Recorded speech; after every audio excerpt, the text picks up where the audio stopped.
military and terrorist attacks against chemical weapon sites and the prospect of a Syrian War Syndrome.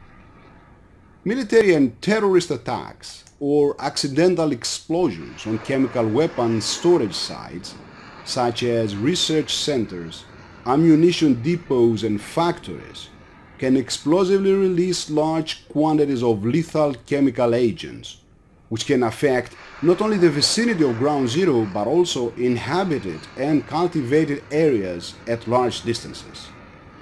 The simulations carried out in this work focus on the sarin warfare agent, while the explosive releases are assumed to occur at night, usually preferred by the attackers for obvious reasons. The exposed population downwind is assumed to be unprotected in an open area, such as in the streets, without any warning, and thus receptors can remain immersed in the sarin cloud for considerable time, at least 10 minutes, before any protective action is taken: evacuation, finding shelter, receiving medical care, etc. The results indicate that the effects of military, terrorist and accidental explosions on sarin storage areas could be devastating at large distances from ground zero, as they would practically amount to gigantic lethal chemical weapon explosions. The models of this work are implemented on a case study,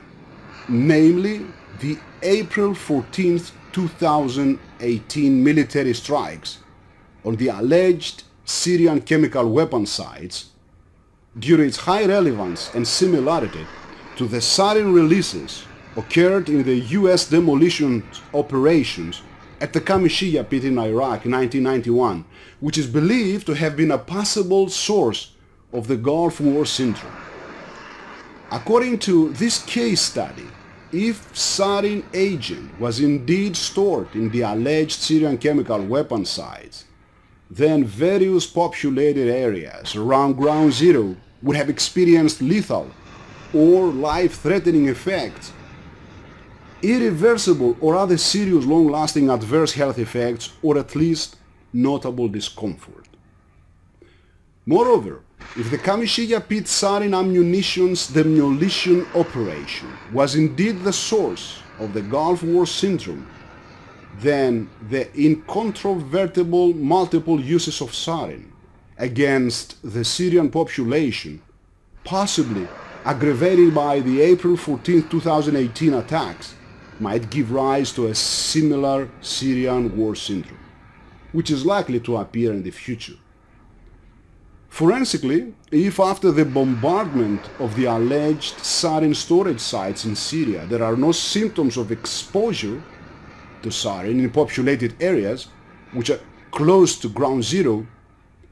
predicted and mapped by the postulated scenario of our work,